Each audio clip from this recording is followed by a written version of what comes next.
In the heart of East Los Angeles, October 3, 2005, a 911 call broke the evening silence. The voice on the line belonged to Mrs. Gonzalez, her aged hands trembling as she reported screams from the Ramirez house next door.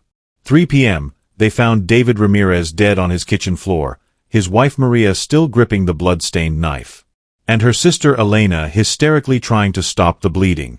But to understand how a simple early return from work led to this tragedy, we need to step back 6 months when Elena Santos first moved into her sister's home.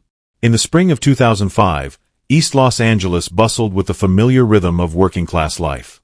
Among the modest homes and small businesses of the predominantly Hispanic neighborhood, the Ramirez family lived a life that was, by all outward appearances, the picture of ordinary contentment. Their story would soon become anything but ordinary, as circumstances and choices would lead to a tragedy that would shake their tight-knit community to its core. David Ramirez, at 32, had established himself as a reliable mechanic at Rodriguez Auto Repair Shop. His weathered hands and oil-stained uniforms told the story of a man who worked hard for everything he had. Standing at 5 feet 10 inches with broad shoulders from years of physical labor, David's quiet demeanor and skilled craftsmanship had earned him the respect of both his colleagues and customers. He had started at the shop as a teenager, learning the trade from old Mr. Rodriguez himself, and had worked his way up to head mechanic over the years. His wife, Maria, 2 years his junior, worked as a cashier at Garcia's supermarket, where her friendly smile and efficient service made her popular with regular customers. She had a way of remembering everyone's names and their usual purchases, making small talk that helped brighten their days. At 30, she maintained a youthful energy despite the long hours on her feet, her dark hair always neatly tied back, her supermarket uniform pressed and cleaned despite the modest means that defined their lives. The couple had met at a neighborhood festival in 1999 when Maria was still helping at her parents' tamale stand. Their courtship had been traditional, with family chaperone dates and Sunday dinners, leading to a wedding at the local church in 1999. They had settled into a modest 2-bedroom rental house on Evergreen Avenue, a narrow street lined with similar homes where children played on the sidewalks and neighbors knew each other by name. Into this settled but somewhat melancholy existence came Elena Santos, Maria's younger sister, in March of 2005. At 27, Elena had recently lost her job as a waitress at a downtown restaurant when the establishment closed unexpectedly. With 3 months of unpaid rent looming over her head, she had turned to her sister for help, and the Ramirez home had opened its doors to her. Elena's presence brought a new energy to the household. Unlike her more reserved sister, Elena had a vivacious personality that seemed to fill rooms. Her laughter came easily, and her stories about customers and coworkers from her waitressing days often brightened their dinner conversations. She took the small second bedroom, transforming it from its previous status as a storage room into a cozy space with her few possessions. The daily routines of the household quickly adjusted to accommodate Elena. Mornings began with the smell of coffee and the sound of the old radio in the kitchen as the 3 adults prepared for their days. David would leave first, his heavy work boots echoing on the porch steps as he headed to the auto shop for his 7 a.m. shift. Maria would follow shortly after, walking the 6 blocks to the supermarket where she worked from 9 a.m. to 5 p.m. Elena spent her days searching for new employment, filling out applications at local businesses and checking the newspaper classifieds. As March gave way to April 2005, the dynamics within the Ramirez household began to shift subtly but irrevocably. Maria had taken on evening shifts at Garcia's supermarket, working from 4 to 11 p.m. to cover for a co-worker on maternity leave. The change in schedule meant David and Elena found themselves alone in the house during those long evening hours, a situation that would prove dangerous for all involved. Initially, their interactions were innocent enough. Elena would cook dinner, trying to repay the kindness of her hosts. David would come home from his regular shift around 6 p.m., tired and smelling of motor oil. They would eat together at the small kitchen table, making casual conversation about their days. The silence that followed their meals grew increasingly charged, filled with unspoken tension. The first real shift came one evening in mid-April. David was attempting to fix the leaky kitchen faucet while Elena washed dishes. Their hands brushed accidentally as she passed him a wrench. The brief contact sent an electric current through both of them, and they found themselves standing closer than necessary there, breathing slightly irregular. That night, both lay awake in their separate rooms, troubled by feelings they knew they shouldn't harbor. Their first kiss happened on April 23rd, a date that would haunt them later. It was another ordinary evening. Elena was preparing enchiladas. David had just showered after work. He reached past her to get a glass from the cabinet, and this time the proximity proved too much. Neither could later say who moved first, but suddenly they were kissing desperately against the kitchen counter, the source forgotten on the stove. They jumped apart at the sound of a car door outside, guilt immediately flooding their faces. The enchiladas burned that night, and they ate in uncomfortable silence. After that evening, the floodgates opened. What started as stolen glances became lingering touches, then heated kisses in corners of the house. They tried to resist, both aware of the magnitude of their betrayal, but the attraction seemed to overpower their better judgment. David began coming home during his lunch breaks, knowing Elena would be there alone. Quick embraces turned into passionate encounters on the living room couch, both constantly checking the time, hearts racing at every passing car. By May, they had developed an intricate system of secret meetings. David's friend Carlos, unaware of the true situation, had given David a key to his apartment tow work on his car in the garage. Instead, it became their refuge twice a week. Elena would take the bus there, careful to wear sunglasses and a hat, while David would park his truck several blocks away. They would spend stolen hours together, alternating between passion and crushing guilt. Their phones became tools of deception. David had a simple flip phone, and he and Elena developed a code. 1 missed call meant, "Coast is clear," 2 meant, "Not today." Text messages were kept cryptic. "Can you check the mail?" meant meet at Carlos's. They deleted their call histories obsessively, though Elena once had a close call when Maria nearly saw a suspicious message. The guilt manifested differently in each of them. David became quieter at home, avoiding Maria's eyes, throwing himself into work with an almost manic energy. Elena developed insomnia, lying awake listening to her sister's peaceful breathing in the next room. Hating herself but unable to stop. She made elaborate excuses to stay home, feigned job interviews, fictional meetups with friends, imaginary volunteer work at the local church. Their encounters grew both more frequent and more reckless as summer approached. Once, they barely avoided discovery when Maria came home early with a headache. Elena had to hide in the bathroom while David pretended to be fixing the shower. Another time, a neighbor spotted them kissing in David's truck 2 blocks from home, but thankfully didn't recognize Elena in the darkness. David's friend's apartment became their primary meeting place, though they sometimes risked encounters in David's truck behind the auto shop or in quiet corners of Hollenbeck Park. Each meeting followed a similar pattern, passionate encounters followed by periods of intense remorse. Elena would often cry afterward, while David would become distant and brooding. Yet neither could bring themselves to end it.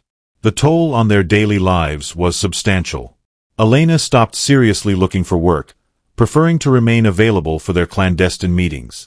David's performance at the shop began to suffer.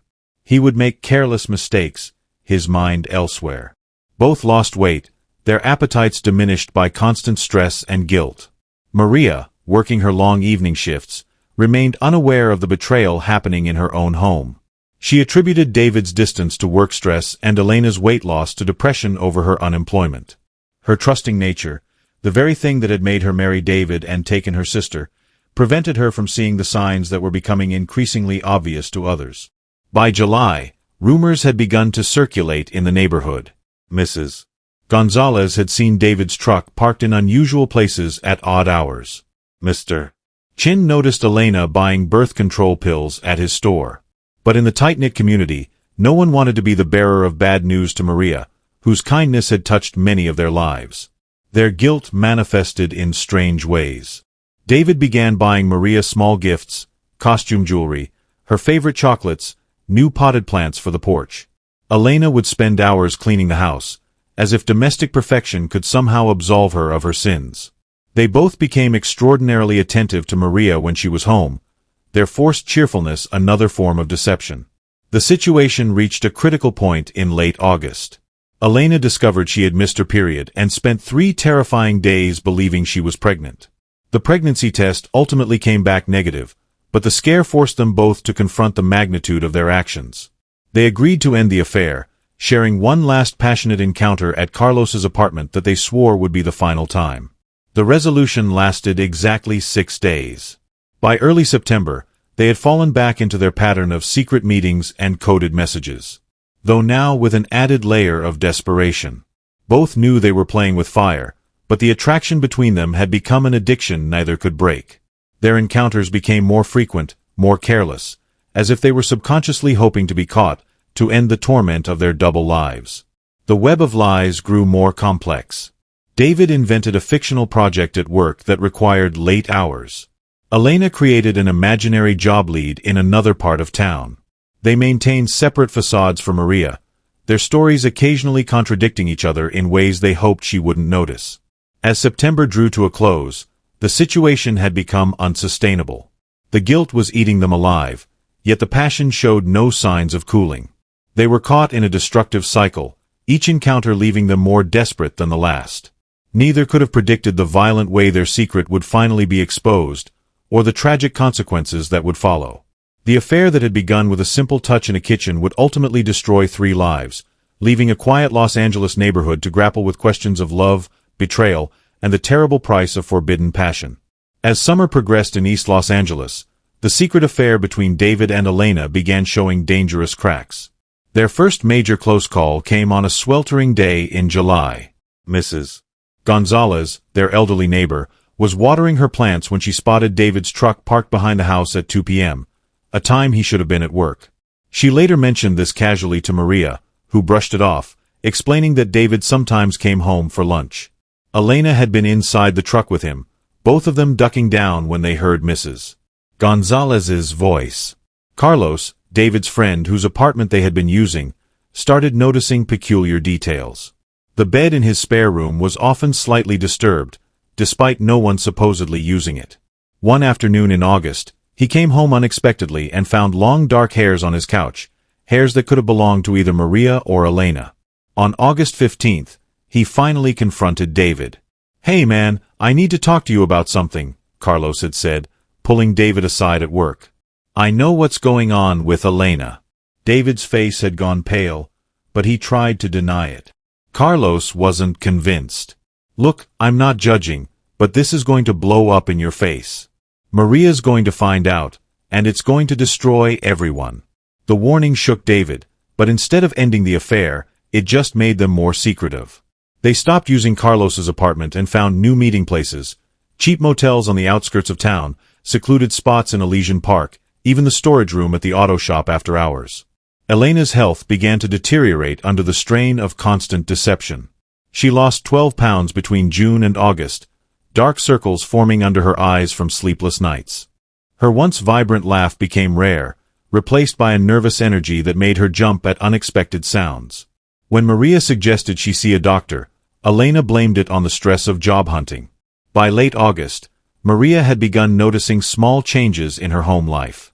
David's work shirt sometimes smelled of unfamiliar perfume. Elena had started wearing a new scent to avoid detection. The mileage on David's truck didn't match his claimed work routes. Small amounts of money began disappearing from their joint account, spent on motel rooms and gifts Elena and David bought each other. Their phones became a particular source of anxiety. One evening in September, David left his phone on the kitchen counter while showering. It buzzed with a text from Elena that simply read, "Missing you." Maria nearly saw it, but Elena managed to delete it while pretending to get a glass of water. After that, they became obsessive about phone security, but David grew increasingly careless with other details. He began taking unnecessary risks. Sometimes he would touch Elena's hand at the dinner table or let his gaze linger too long when Maria was present. Once, he kissed Elena in the kitchen while Maria was just in the backyard, the thrill of nearly getting caught adding a dangerous excitement to their affair. The house itself seemed to vibrate with unspoken tension. Family dinners became exercises in forced conversation, with Elena and David carefully avoiding eye contact while Maria tried to maintain normal discussions. The very air felt thick with secrets, making it hard to breathe. One particularly close call occurred in mid-September. Maria had forgotten her purse at home and returned to get it during her shift. She found the house locked, but heard movement inside. By the time she got the door open, Elena was napping in her room and David was fixing the car in the garage, both slightly disheveled but maintaining their story. Maria felt something was off but couldn't quite place what. Their neighbor, Mr. Chen, began noticing patterns. He saw David's truck parked in different locations around the neighborhood at odd hours. He observed Elena taking different routes home, sometimes appearing from directions that made no sense given her supposed destinations. Being fond of Maria, he struggled with whether to say something. The tension peaked during a family gathering in late September. Maria's parents were visiting, and Elena was notably absent from the dinner table, claiming a migraine. David kept checking his phone, distracted and agitated. Maria's mother commented on the strange atmosphere in the house, sensing that something was wrong but unable to identify what. That night, after the parents left, Maria found a receipt in David's pants while doing laundry, a receipt for 2 beers at a bar on the other side of town, from an afternoon when he was supposed to be at work. When she asked him about it, he became defensive and started an argument about her not trusting him. It was their first serious fight in years. The following week, Elena had another close call when she ran into one of Maria's co-workers while leaving a motel with David. She claimed she had been helping him pick up parts for the auto shop, but the explanation felt weak even to her ears. The co-worker gave her a long, knowing look that sent chills down her spine. As September drew to a close, the weight of their deception became almost unbearable.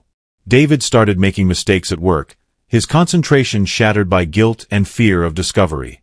Elena developed anxiety attacks, sometimes having to lock herself in the bathroom to catch her breath. Maria began having troubling dreams, her subconscious picking up on signals her conscious mind refused to acknowledge. The household routine, once so comfortable, had become a choreographed dance of avoidance and deception. Every creak of the floorboards, every sudden phone call, every unexpected arrival home sent pulses of panic through David and Elena. They knew discovery was inevitable, but neither could have predicted how dramatically their secret would finally be exposed. The stage was set for a confrontation that would shatter the delicate balance they had maintained for months. All it would take was one small mistake, one moment of carelessness, to bring their whole world crashing down. On the evening of October 3, 2005, the warm Los Angeles air hung heavy with an unusual autumn humidity. Maria Ramirez stood at her register at Garcia's supermarket, counting the minutes until her shift would end at 11 p.m. The store was unusually quiet for a Monday evening, the aisles empty except for a few lingering customers. 25 p.m., her manager Miguel approached her register. "Maria, we're dead tonight. Why don't you head home early? You've been working so hard lately." Maria tried to call David to let him know, but her phone's battery had died hours earlier. She thought about using the store phone but decided instead to surprise him. Maybe they could have a rare evening together. The walk home felt different that night. Later, she would remember every detail. The streetlights flickering on, children being called in for dinner, the distant sound of police sirens that seemed like an omen. Her feet ached from standing all day, and she looked forward to soaking them in warm water. As she approached their small house, she noticed David's truck in the driveway. The living room lights were on, casting a warm glow through the thin curtains. Elena's shadow moved across the window. She was home too. Maria smiled, thinking they could all have dinner together. Instead of using the front door, Maria went around to the back in trance through the kitchen. She often did this to avoid tracking dirt through the house when her work shoes were muddy. The back door's hinges, usually squeaky, made no sound that night. Later, she would wonder if that silence was fate's cruel joke. She stepped quietly into the kitchen, hearing soft music from the living room, one of David's old records playing low. She was about to call out when she heard a sound that made her blood run cold, a familiar laugh from Elena, followed by David's deep chuckle. Something in their tone made her pause. Maria moved silently toward the living room doorway. What she saw in those next moments would be forever burned into her memory: David and Elena on the couch, locked in an intimate embrace. Elena's blouse was partially unbuttoned. David's work shirt discarded on the floor. They were kissing deeply, completely lost in each other, oblivious to the world around them. Time seemed to stop. Maria stood frozen, her supermarket uniform still damp with sweat from work, her name tag catching the lamp's light. She felt disconnected from her body, as if watching a scene from a terrible movie. The only sound was the blood rushing in her ears and the soft music still playing. Carter's d'Amour, her and David's wedding song. For what felt like an eternity, but was probably only a minute. Maria watched. She saw David's hand caress her sister's face the way he used to caress hers. She saw Elena's fingers intertwined with his, her wedding ring glinting mockingly. She noticed stupid, insignificant details: Elena wearing the perfume she had given her for Christmas, David's work boots neatly placed by the couch like any normal evening. Elena opened her eyes first, perhaps sensing a presence. When she saw Maria, her face transformed from passion to horror in an instant. She pushed away from David violently, a strangled sound escaping her throat. David turned, confused by Elena's reaction, then saw his wife standing in the doorway. The color drained from his face. Maria dash. Both of them spoke her name simultaneously, scrambling to separate, to straighten clothes, to explain the unexplainable. Maria still hadn't moved. Her grocery store name tag caught the light again, the mundane normalcy of it somehow making everything more surreal. When she finally spoke, her voice was eerily calm. "How long?" Neither answered immediately. Elena had started crying, mascara running down her cheeks. David stood up, taking a step toward Maria, his hands raised as if approaching a frightened animal. "Am I amore? Please, dash, how long?" The scream tore from Maria's throat, shattering the strange calm. Her hands found the nearest object, a framed photo of their wedding day, and hurled it at David. The glass shattered against the wall as he ducked. Elena tried to speak through her tears. "Hermana, we never meant dash." "Shut up." Maria's voice was unrecognizable, raw with rage and pain. My sister, my sister." She turned to David, who stood helplessly in the middle of the room. "In our home, on our couch, playing our song." The next few minutes were chaos. Maria's screams brought neighbors to their windows. Elena tried to grab her purse and flee, but Maria blocked the doorway. David attempted to explain, to calm her down, but each word seemed to fuel Maria's rage. Everything was a lie. Maria's voice cracked as the magnitude of the betrayal hit her. All those late shifts, the house down payment, every kiss, every "I love you." The room fell silent except for Elena's quiet sobs. The record had stopped playing, leaving only the sound of harsh breathing and distant traffic. Maria looked between her husband and her sister, these two people she had loved and trusted most in the world, now strangers before her. "Maria, please." David tried again. "We can talk about this." Maria laughed. A horrible, broken sound. "Talk? Like you talked about me while you were sleeping with my sister? Did you laugh about how stupid I was, working those long shifts, trusting both of you?" Elena had backed herself into a corner, her face buried in her hands. David stood in the middle of the room, his work shirt still on the floor, a living room frozen in the moment of exposure. The initial shock was wearing off, replaced by a cold, clear rage that frightened even Maria. She felt herself moving toward the kitchen, her body acting on its own accord. Behind her, she could hear David and Elena's voices, pleading, explaining, making excuses that meant nothing. No one could have predicted what would happen next, how a moment of discovery would spiral into violence and tragedy. As Maria reached the kitchen, her hand found the knife block on the counter. In that moment, 6 years of marriage, a lifetime of sisterly love, and every happy memory they had shared burned away, leaving only betrayal and a desire for vengeance that would change all their lives forever. The sound of approaching footsteps behind her made her grip tighten on the knife handle. The next few minutes would transform their ordinary domestic drama into a tragedy that would shake their quiet Los Angeles neighborhood to its core. As the October evening deepened into darkness, the events at the Ramirez household unfolded with devastating precision. The digital clock on the microwave blinked 7:30 p.m. When Maria first entered through the back door, unaware she was about to witness something that would shatter her world forever. 33 p.m., the initial shock of discovery had frozen all three participants in a tableau of betrayal. David stood shirtless by the couch, Elena partially dressed, and Maria in the doorway still wearing her supermarket uniform, her name tag a surreal reminder of the ordinary life that had just ended. 34 p.m., piercing the heavy silence. "Como pudiste hacer esto? How could you do this to me?" Maria's voice carried through the thin walls, reaching the ears of neighbors who would later describe it as unlike anything we'd ever heard before. The violent argument that followed between 7:35 and 7:50 p.m. transformed their modest living room into a battlefield of emotions. Maria grabbed everything within reach: photos, decorative plates, the small ceramic Virgin Mary that had been a wedding gift, hurling them at David and Elena. Glass shattered, picture frames splintered, and years of memories crashed to the floor. "I trusted you, both of you." Maria's voice had grown hoarse from screaming. David tried to approach her several times, each attempt met with another projectile. Elena had pressed herself into a corner, mascara streaming down her face, repeating "Lo siento, Jimena, I'm sorry, sister," like a broken record. 51 p.m. Elena made her fatal mistake. Seeing a momentary calm in the storm, she grabbed her purse and tried to dash for the front door. Maria moved with unexpected speed, blocking her path. The sisters stood face to face, their resemblance now a mockery of their shared blood. "You're not going anywhere," Maria's voice had dropped to a dangerous whisper. "Not until I understand why. Why my husband? Why my home? Why my life?" 15 p.m. Elena tried to push past Maria, David attempted to separate them, and all three became entangled in a violent dance.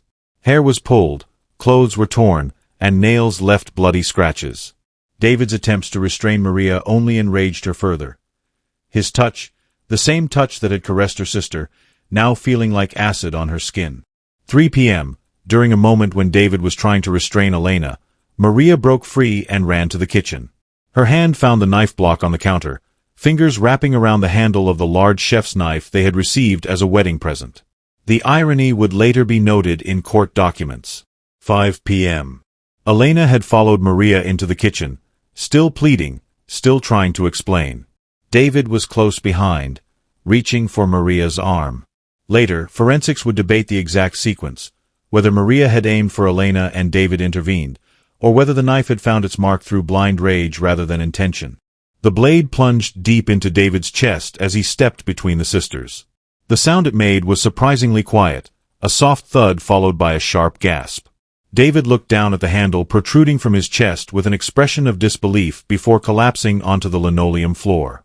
Blood spread quickly across his white undershirt, creating a dark stain that seemed black in the kitchen's fluorescent lighting. Elena's screams brought Mrs. Gonzalez to her window at 8:07 p.m., prompting her immediate call to 911. "There's something horrible happening at the Ramirez house," she told the dispatcher, her aged voice trembling. "There's screaming.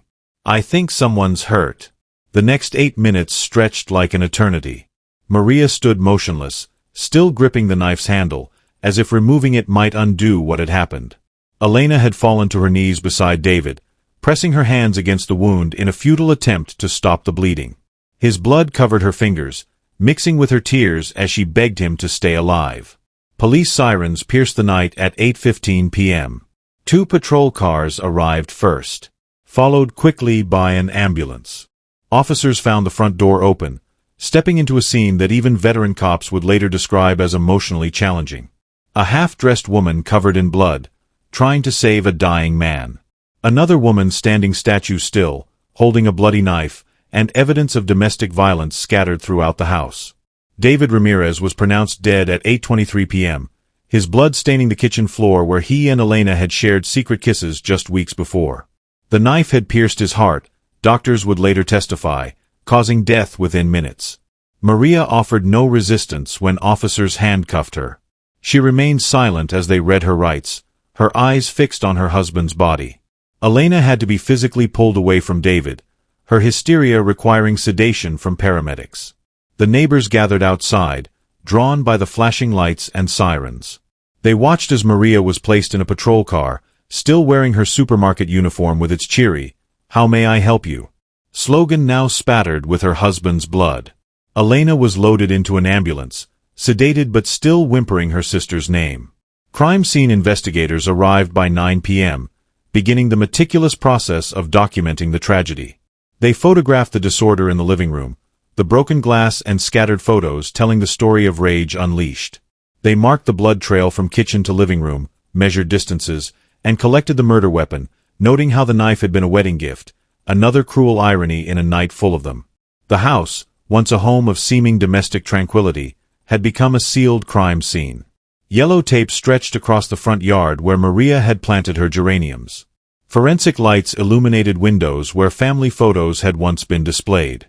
The normality of the setting, dishes still soaking in the sink, a half-drunk cup of coffee on the counter, the TV guide open to that evening's programs, made the violence seem even more shocking. By midnight, the initial investigation was complete. David's body had been removed, Maria was in a holding cell at the police station, and Elena was under observation at the local hospital. The neighbors had retreated to their homes, though lights burned late into the night as they called family and friends, sharing the shocking news of how love and betrayal had turned to death on their quiet street.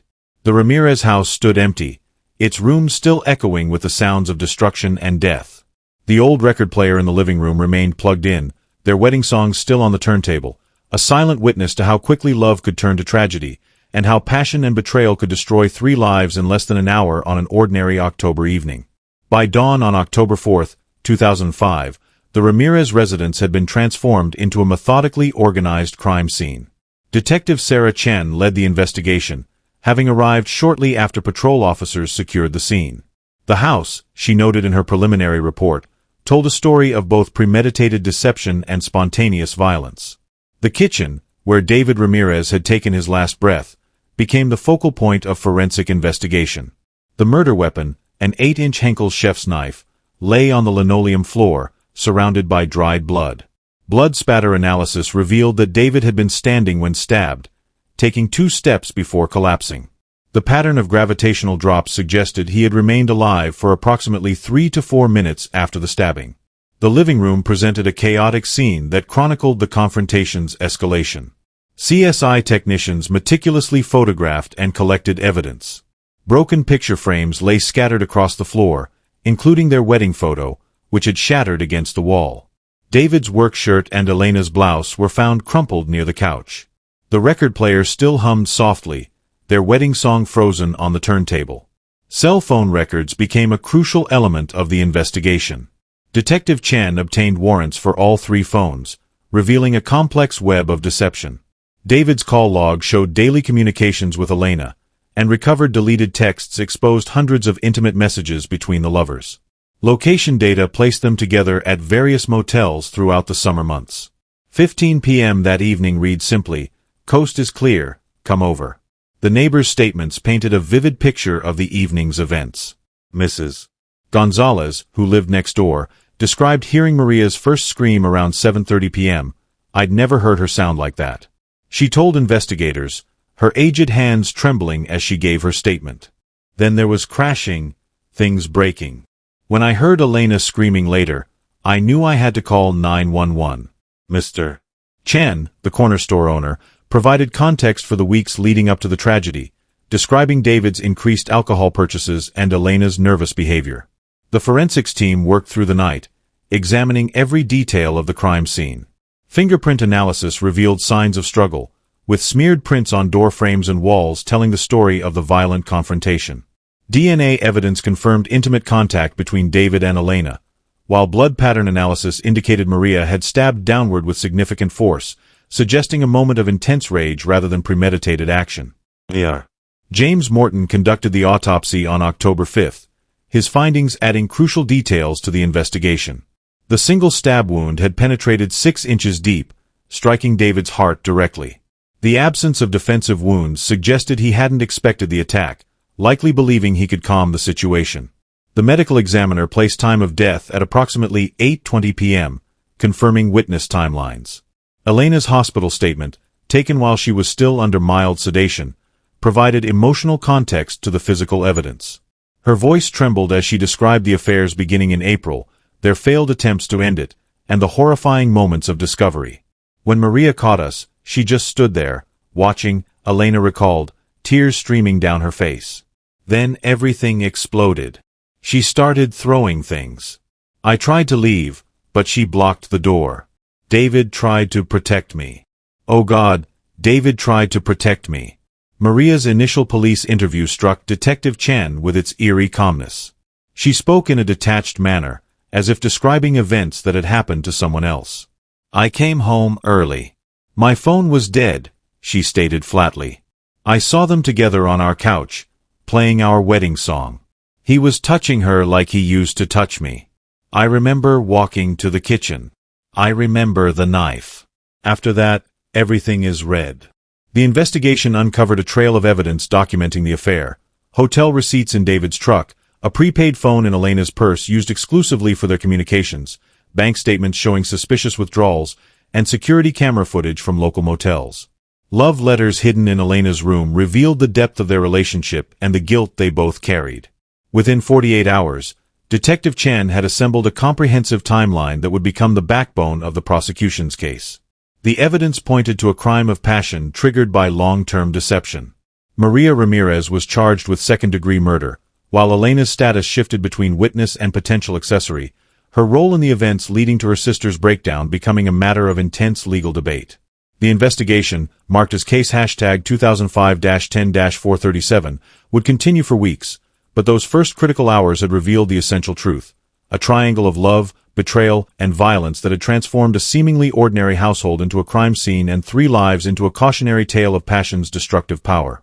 The trial of Maria Ramirez began on February 15, 2006, in the Los Angeles County Superior Court. The courtroom was divided, quite literally, by family loyalty. The Ramirez family sat behind Maria, their faces drawn with grief and confusion, while the Santos family gathered behind Elena, who sat trembling as the key witness. David's parents, who had lost their only son, sat alone in the middle, bridging the gulf between the two families.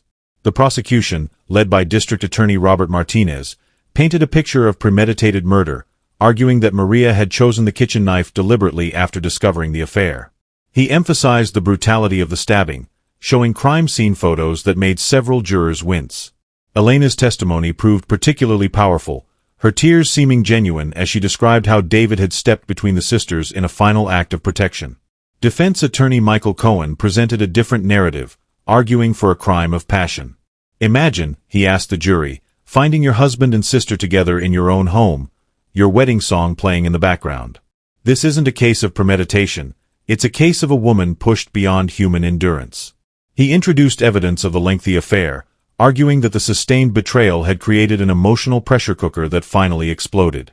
Local media coverage was intense, with the Los Angeles Times running daily coverage. The story resonated deeply with the community, a tale of love, betrayal, and tragedy that could have happened to anyone. Television crews parked outside the courthouse each day, their cameras capturing Maria's haunted expression as she entered and left in her navy blue suit. A stark contrast to her former supermarket uniform. The neighborhood around the Ramirez home had changed. Mrs. Gonzalez kept Maria's geraniums alive, watering them daily as if maintaining this small piece of normalcy could somehow heal the community's wounds. Mr. Chen's store became a hub for local gossip, with customers still debating whether someone should have spoken up sooner about the affair they'd all suspected. After 3 weeks of testimony, the jury deliberated for 4 days. They returned with a verdict of voluntary manslaughter, accepting the defense's argument of extreme emotional distress.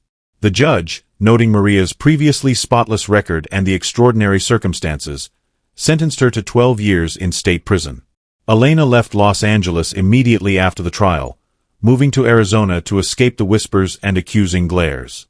She would later tell a reporter that she carried 2 burdens: the guilt of betraying her sister and the knowledge that her actions had led to David's death.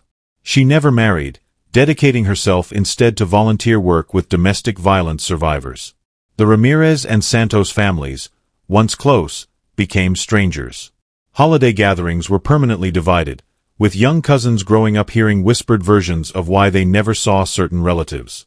David's parents sold their auto repair shop, unable to face the daily reminder of their son's absence. The house on Evergreen Avenue stood empty for a year, its reputation making it difficult to sell. When it finally sold, the new owners gutted the kitchen entirely, as if trying to erase the tragedy that had occurred there. The neighbors never told them why the previous owners had left. 5 years later, a journalist writing a book about the case interviewed Maria in prison. She had aged considerably, her once black hair streaked with gray. "I lost everything that night," she said quietly.